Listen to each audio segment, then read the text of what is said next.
Hello and welcome to Off the Fence, a podcast where we deconstruct difficult decision making to try to figure out what keeps us stuck, and more importantly, how do we get unstuck? I'm your host, Karen Covey, a former divorce lawyer, mediator, and arbitrator, turned coach, author, and entrepreneur. With me today, I have the pleasure of speaking with Mina Yang. And Mina is a former academic turned hypnotherapist, relationship coach, and author devoted to helping people thrive in love and in life. Drawing on her 20 plus years as a music professor, her certification in rapid transformational therapy, and her deep understanding of human psychology, she guides clients toward emotional freedom, self love, and authentic connection. Mina's work, including her book Boss Lady, Boss Love, blends science, art, and soul to help people release old patterns and open to relationships that truly expand them. Mina, welcome to the show. It's great to be here. Thank you, Karen. It's I'm so excited to have you, but I'm curious. How did you get here? Like, how did you go from being an academic, a professor, to doing the work that you do now? Tell me about your journey. Well, I would say that my divorce was a big moment when I realized that I had been doing relationships all wrong for decades. And I really had to come to terms with how I was going to show up in relationships in the second half of my life. And I needed to do some healing first. It was really it became apparent to me during my journey that there were things I hadn't really addressed from my childhood. And once I did, I was able to show up as my full self. I was no longer shrinking. I was no longer compromising myself. I was no longer choosing the wrong men. And that made all the difference. So I'm curious because how did you know or start to see that what it was from your childhood or what it was from your past that was getting in your way? Because what I've seen in the work that I do is that everybody has patterns, but we're blind to our own patterns. So how did you start to see your own patterns? Well, I started to read a lot of books. I started to do a lot of research. I got some relationship coaching of my own. And then the hypnotherapy training really helped me because there we connect the dots between our past events and the beliefs that we take away from them. And it was clear as day at that point that my relationship with my father had everything to do with the kinds of men that I chose. And that really had to change. So, a lot of the experiences since my divorce really helped me see that there were other options, that there were better ways to go with relationships. And so the relationship I'm in now is the best I've ever had. And it's a partnership like I've never had in the past. That's awesome. But I'm so curious to how hypnotherapy helped you connect the dots. Because, all right, like when I think hypnotherapy, you think of the person on the stage saying bark like a dog or whatever. You don't really think of it as being a real thing that could heal people. Let's put it that way. So tell me how hypnotherapy, A, how it works, and B, how did it help you connect the dots? Yeah, so there is a lot of misconception out there about hypnotherapy because of popular culture. And really, hypnotherapy looks nothing like what you see in movies or on the stage. It really is just a way of inducing people to be in a very relaxed state. And then we're able to bypass the conscious mind to a certain extent and get into their subconscious. So we ask, our clients to come up with stories that are related to their current struggle. And oftentimes they're able to immediately come up with stories. And we ask them to really think about it from the vantage point of, okay, then you were a child and you felt powerless. And yeah, you had to deal with your father leaving or your mother having an addiction or whatever it was. And then we're able to connect that back to who they are today and show them that as adults, they have agency, they have power, that whatever habits, behaviors, beliefs they took on in the past are no longer useful to them as adults. And once that realization clicks, oftentimes they're able to move past them.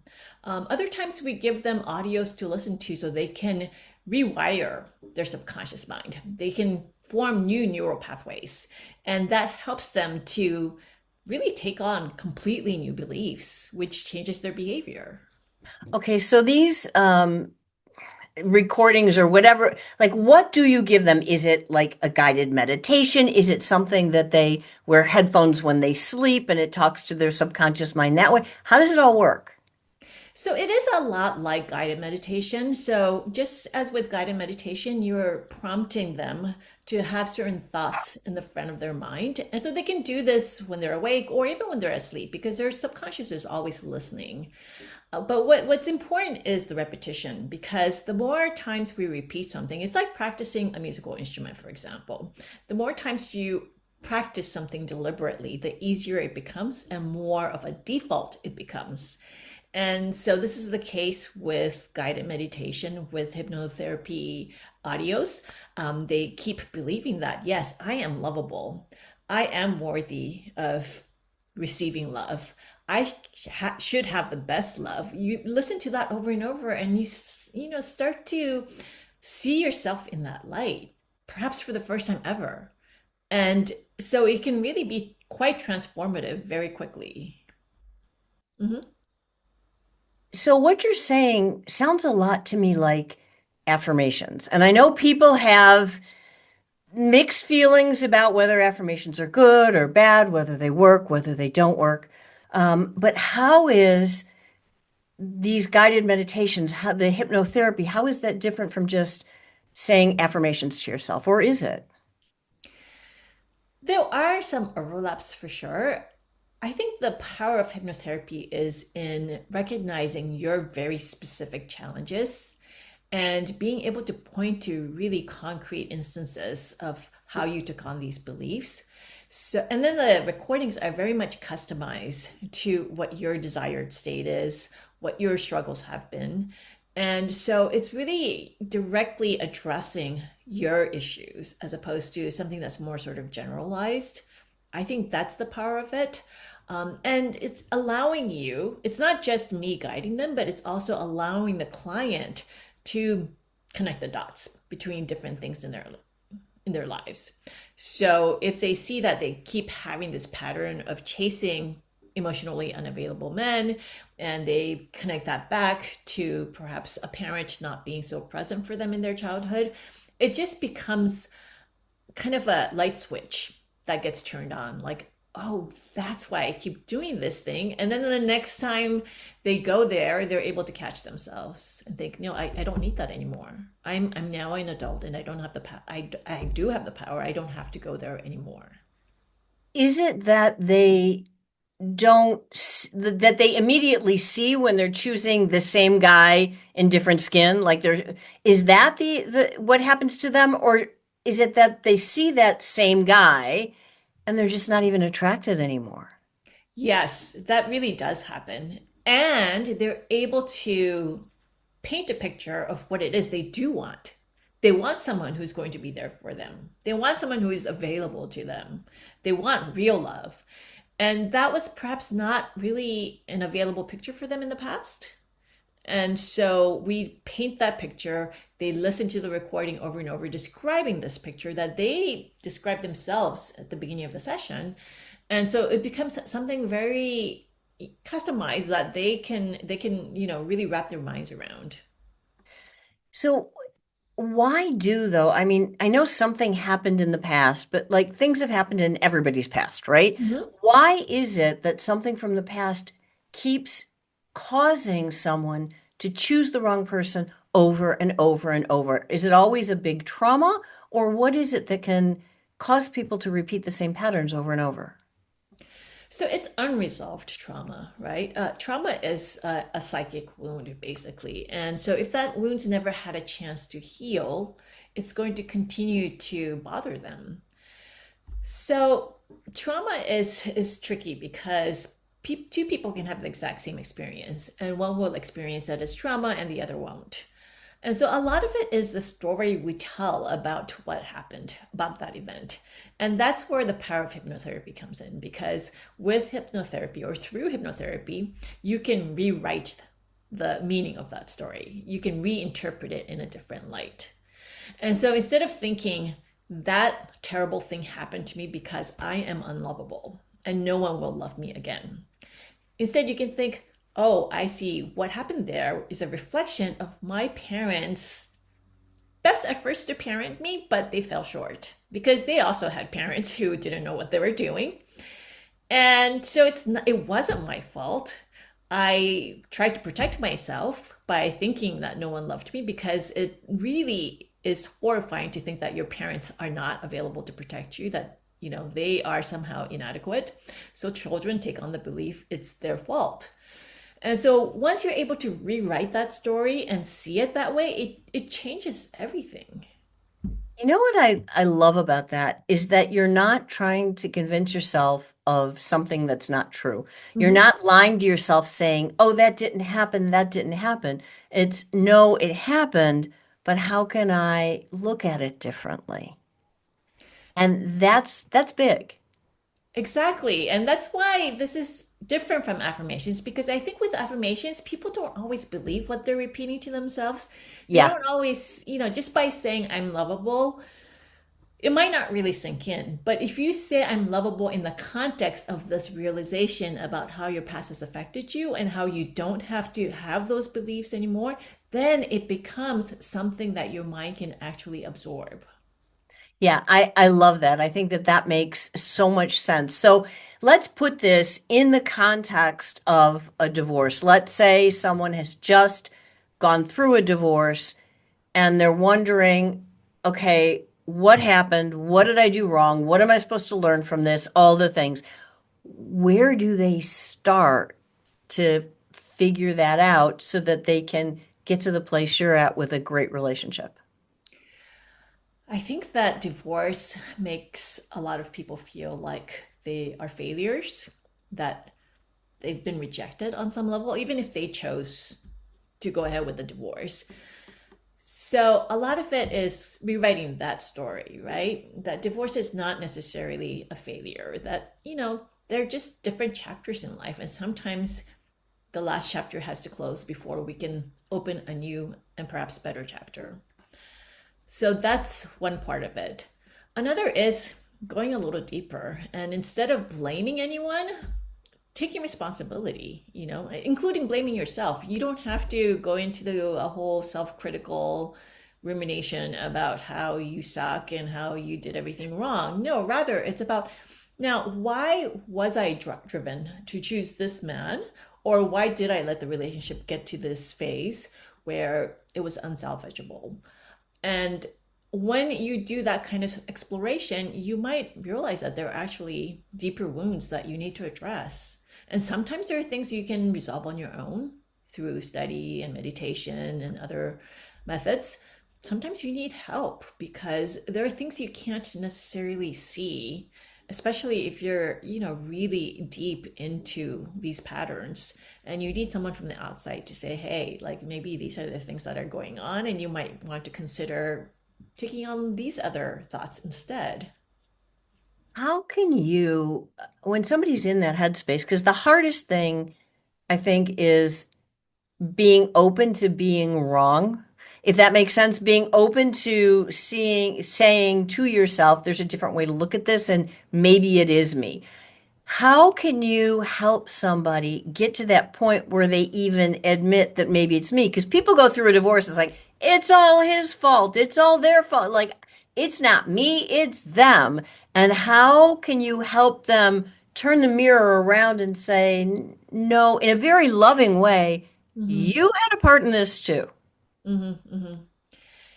Yes, I think it all begins with compassion, compassion for yourself and compassion for your ex too. We're all struggling with traumas from the past, and none of us are finding life or relationships easy. There are a few lucky people who marry the right person at a young age, and they seem to, kind of slide through it all. But for the most part, a lot of us have a lot of growing up to do. So first start with compassion. And when we go into hypnotherapy and we go back to those scenes, oftentimes, maybe our parents are the ones to blame.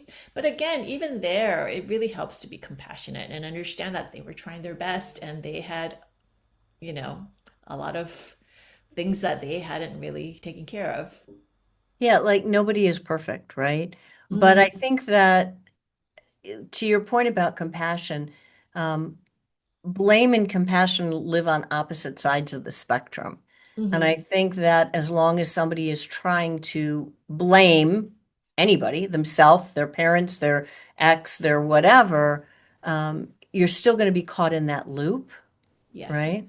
Yes, because when you're blaming, you're basically casting yourself as a victim. And when you're a victim, you're powerless. And instead, when you show yourself compassion, you're giving yourself agency. You can do something about your life. You can actually make a change that will Hmm. result in better outcomes. Yeah. Speaking of patterns, I know you work with a lot of successful women. Mhm. Um, are there patterns in what gets women, like what successful women do, what they look for in a man, or the mistakes they make in a relationship, things that people can kind of think about and say, I wonder if I'm doing that? Are there Hmm. certain things a lot of people do? Yes. So sometimes high achievers look to achievement, look to striving because perhaps when they were younger, they didn't get the attention they needed. Perhaps they needed to feel loved by getting attention from their teachers, getting praise from people at school. And so high achieving is a wonderful thing, of course, but it can be the symptom of other issues as well. And so, if you do have those issues from your early family patterns, with unresolved familial tensions, then they really do need to be addressed because they'll show up in relationships. So, you might be super successful at work, but in relationships, you feel insecure because you haven't experienced that kind of, give and take in a family environment. So, that's something that definitely needs to be addressed.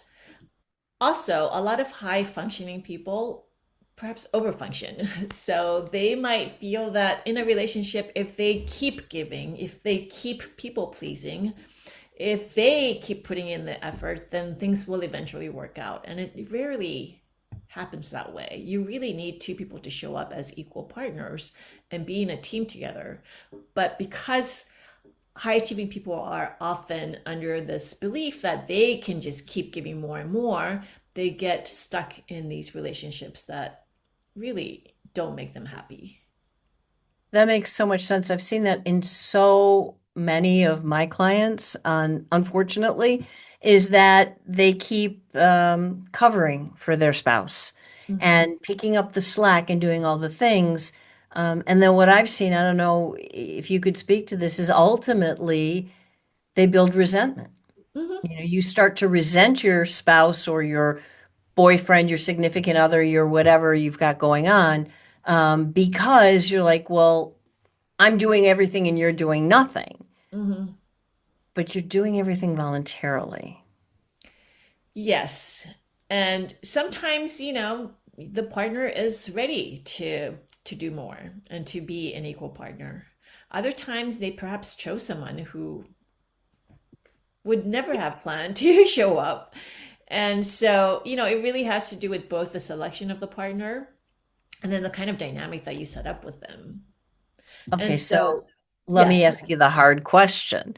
All Uh-huh. right, so let's say you didn't choose well, right? Mhm. But you're now married to this person and you don't want to give up and you want to make it work. And that, like, is there any hope for the relationship if you've not chosen the perfect person?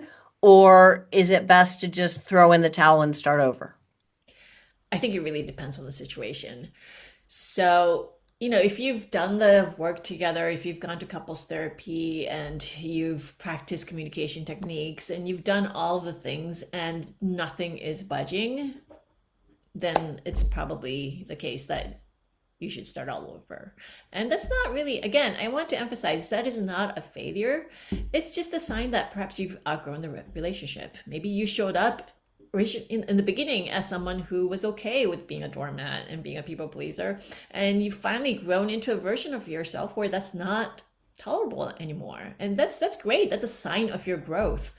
So that means you've grown past what this relationship can hold. And I think that's great.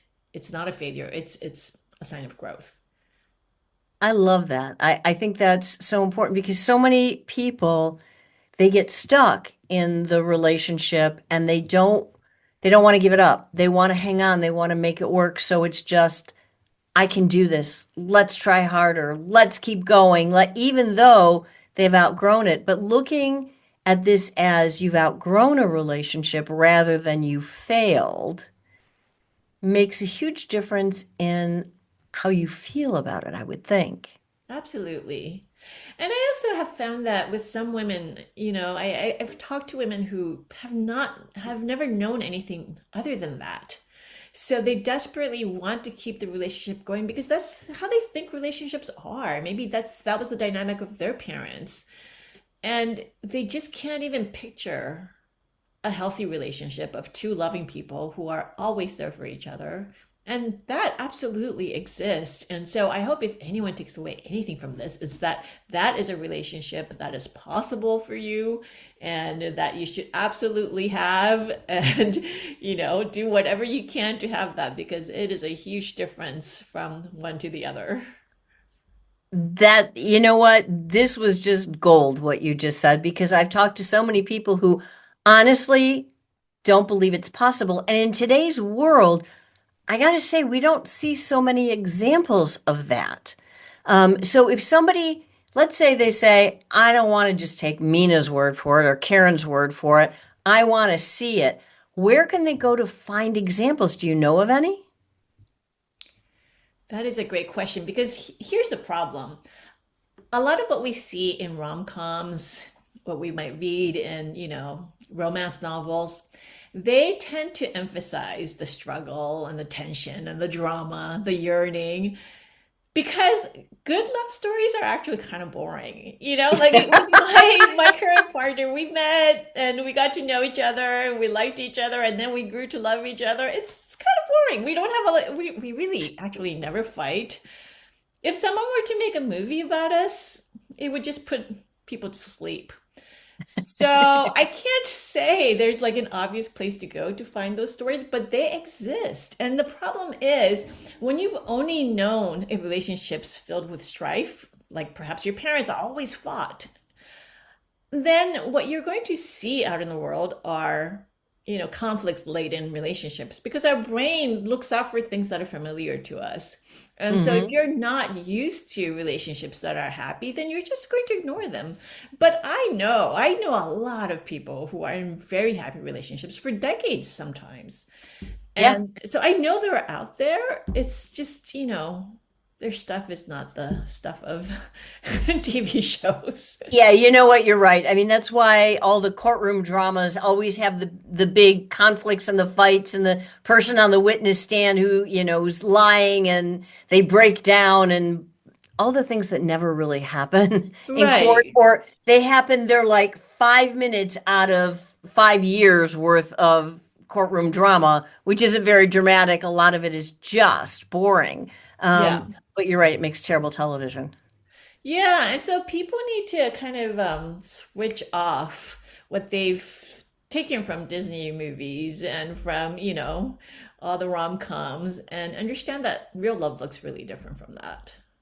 Yeah, that's true. And I can just say from my own experience, I mean, here we are sitting here, two accomplished, high achieving professional women, and I have an amazing marriage. I'm so Mhm. thankful to my husband. You're in an amazing relationship. So if nothing else, we can be a testament to the Yes. fact that it's possible. Yes. And after divorce. So, yeah, it happens.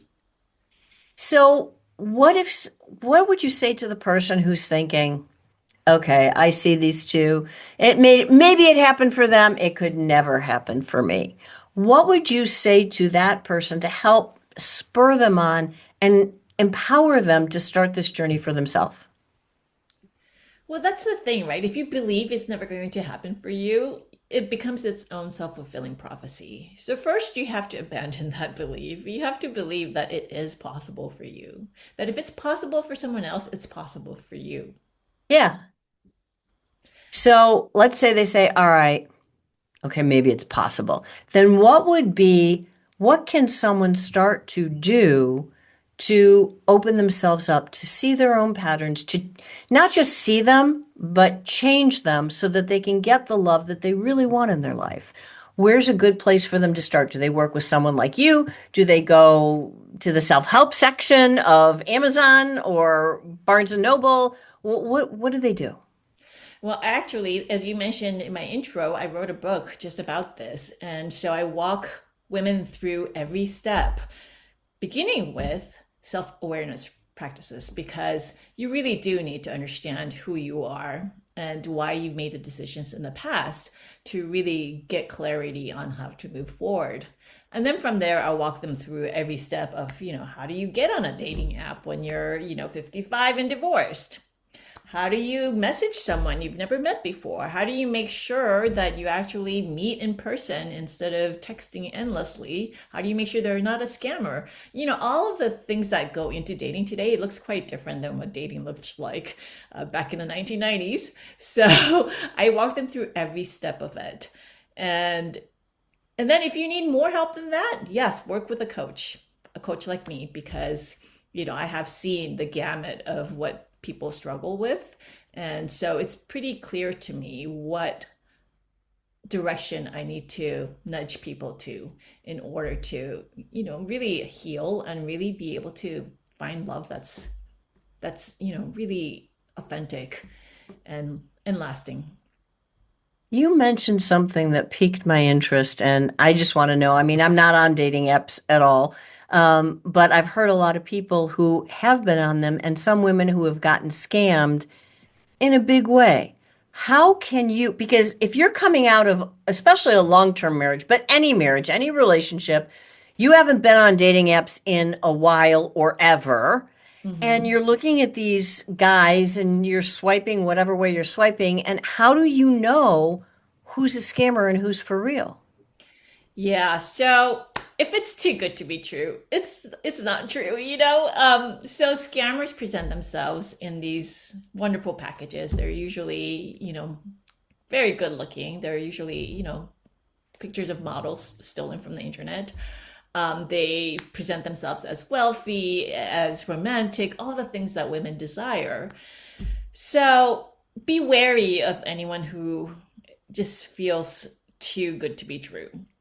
And then, secondly, we have to adjust our expectations. I feel like a lot of women have been trained because of movies and, their fantasies of what they deserve in a partner.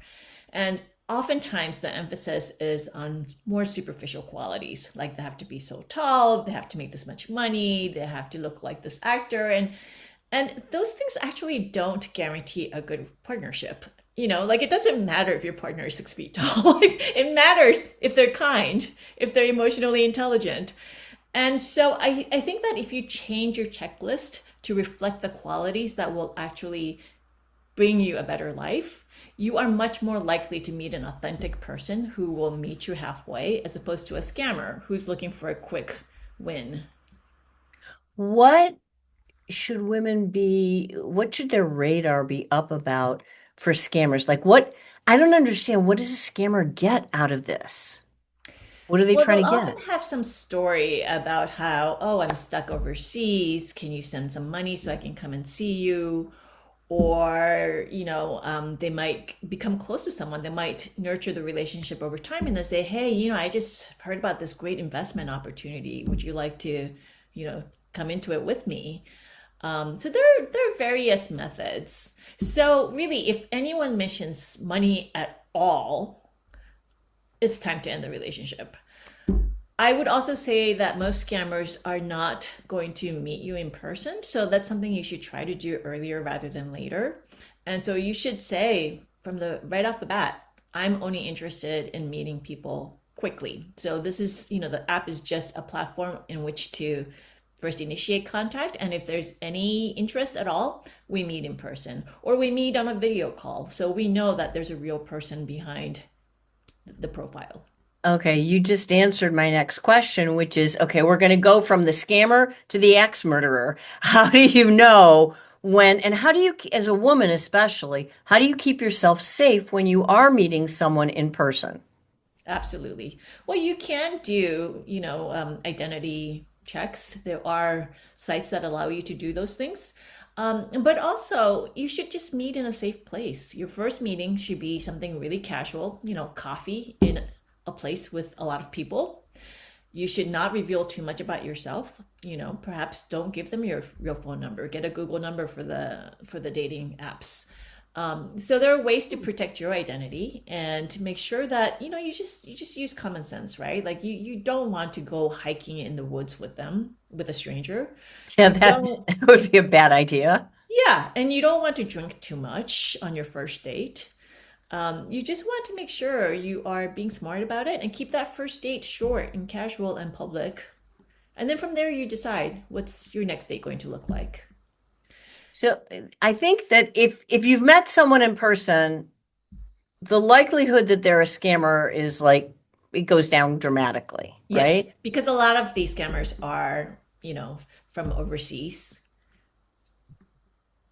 That's crazy to me. Yeah, yeah. And they're getting better at it because now ChatGPT is helping them. And, it used to be, I remember being on the apps where it was pretty clear someone was not American because of their English, but that's been solved by AI.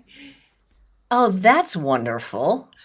I never even thought of that. Yeah, yeah, but still, there are telltale signs, And again, if you do ask them to meet you, they will make all kinds of excuses. If they say, "Hey, can we get on a WhatsApp instead of talking on the platform?" That's a sure sign they are a scammer. Really? Yeah, yeah, because on WhatsApp they're untraceable.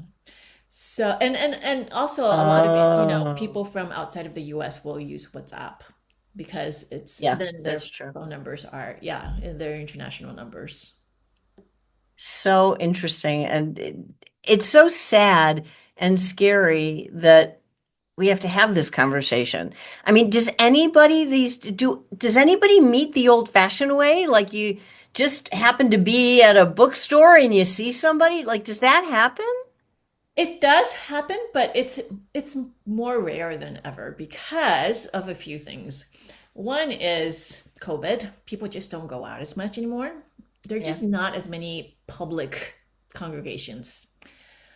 And then secondly, the, Me Too movement really made it hard for men to be bold and just ask women out because there is this sort of, fear, anxiety that they might be crossing a boundary. So as helpful as the Me Too movement was for women, it's also made dating a little bit more difficult.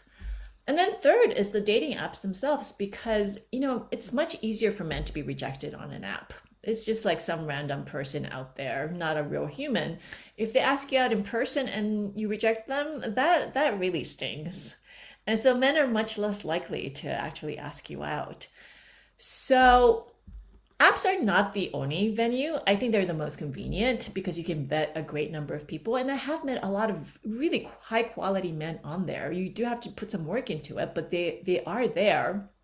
But if that's something that's just really outside of your comfort zone and you just can never imagine doing that, then you should still put yourself out there in ways that increase the odds of meeting new people. So perhaps you join a class or you take up golf or whatever it is that gets you out into the world and around men.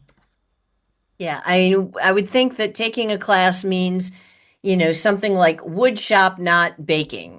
Yes, yes, exactly. Don't do yoga. I mean, you should absolutely do yoga. It's so good for you, but not with the expectation you're going to meet your next Meet a guy husband. in the yoga room. Yeah. Yeah. Yeah. All right. So let's go the next step. So say you've gotten past the apps, you've met somebody, you're starting to date.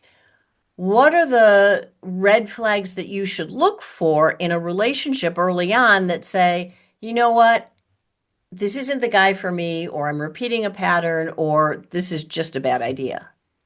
There are a few things that are really important. One is not to fall too deep too fast because too many women make the mistake of thinking this guy is it. And then they just don't notice all of the things he's not doing or he is doing that indicate he's not the right person for you. We let our heart dictate what the relationship is. So go slow and really observe, who is this person? And is he checking off your list? In the really important things like kindness, emotional maturity, empathy, growth mindset. commitment oriented. So these are all the things that really, really matter. Is he really interested in you? Like that's number one, actually. And a lot of Yeah. women don't even consider that to be a factor. They'll say somebody's my soulmate, but he just never, felt the same way about me. He's not your soulmate if he doesn't feel the same way about you. That disqualifies him immediately as being your Yeah. soulmate. Yeah. 100%. That's uh, crazy. yeah, yeah, but I think so many women are used to just getting crumbs that they accept that and they convince themselves that it's, that they're not worthy of more. What you just said, I think, is the crux of it. They convince themselves, Yes. which again goes back to healing your old wounds Yes. before, which brings up an interesting question. People ask all the time, okay, I'm divorced now, or I'm not even divorced now, but the divorce has been in process for 6 months, 8 months, fill in the blank length of time. Should I start dating now? What do you think? How much time should a woman take for herself, or should she, between relationships before she dives in again? I started dating the weekend I moved out because I had spent years just, forcing myself to be there because, I had kids with my ex-spouse and I felt like it was important to give it every ounce of what I had to make it work. So by the time I left the marital home, I was so ready. And I hadn't done all my healing. I hadn't really figured everything out, but I think being out there, I learned more about myself. And so for me, it worked to do it that way. Now, everyone is different. Some people do need some time to just be on their own. But I think the important thing is not to avoid, not to put off forever, because you're not getting younger. The men you're interested in aren't getting any younger. And, there is something to be said for just being out there and being in contact with other humans because oftentimes the person you're with puts a mirror up to yourself. So there's a lot you can do on your own to better Hmm. heal and to better understand yourself.